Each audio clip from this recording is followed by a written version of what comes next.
Hey everyone, and welcome back to the 5 p.m. podcast. I'm Dan, your resident political nerd, and as always, I'm joined by the insightful Tina. Hey Dan, always great to be back. And folks, you won't believe what we're diving into today. It's February 5th, 2025, and the trade world is, well, it's really something. Oh man, this is wild. Canada just slapped a 25% tariff on a massive amount of U.S. goods. We're talking 155 times Canadian dollars here. It's like a trade war, but with maple syrup and hockey pucks. Okay, wait, let's back up a second. For anyone who missed it, President Trump imposed tariffs on imports from Canada, Mexico, and China, and this is Canada's response, hitting back with tariffs of their own? Exactly. It's retaliation.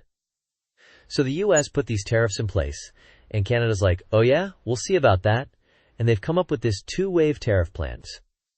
The first wave started, get this, yesterday, February 4th, affecting 30 billion Canadian dollars worth of U.S. imports. That's a lot. So what kind of products are we talking about in this first wave? Are we going to have to pay more for, like American cheese or something? Well, cheese might be safe for now, but it's a whole bunch of stuff. Live poultry, dairy, vegetables, coffee, tea, even things like plastics, rubber, wood, paper. It's a pretty long list. I was just reading the actual order in council they issued, and it's intense. Dairy? Oh boy, that's going to hurt some breakfast tables. But wait, you said two waves. What's the second one about? Right, so the second wave is even bigger. 125 billion Canadian dollars. And this one's going to hit things like cars, trucks, steel, aluminum, even aerospace stuff. It is a big deal in the trade world right now. Wow, so they're really going for some major industries there. It's not just a symbolic gesture. Not at all. And get this, they're even thinking about non-tariff measures, basically.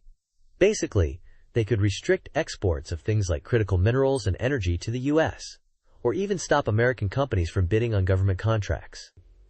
It is serious business for sure. So they're hitting them where it hurts, economically speaking. It's kind of like a strategic game, right?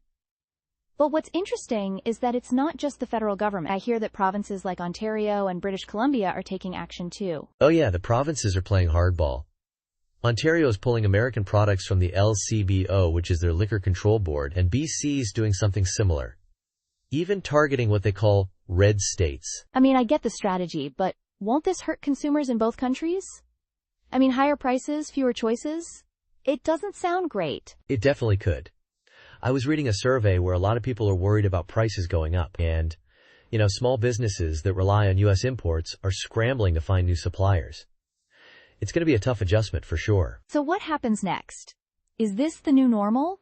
Or is there a chance things could go back to how they were? Well, that's the big question, isn't it? There's a risk of things getting worse. More tariffs, more restrictions. It could even mess with the USMCA, which is the new NAFTA. But hopefully, they'll start some serious diplomatic talks and try to sort this out. Fingers crossed. I mean, Canada and the U.S. have been trade partners for so long. It would be a shame to see that relationship damaged. I agree. This whole thing is a big reminder of how interconnected our economies are. And hey, it's a developing story, so we'll definitely keep everyone updated. Sounds good, Dan. Always enlightening to break these things down with you. And to our listeners, thanks for tuning in to the 5 p.m. podcast. We'll be back soon with more insights on whatever the world throws our way next.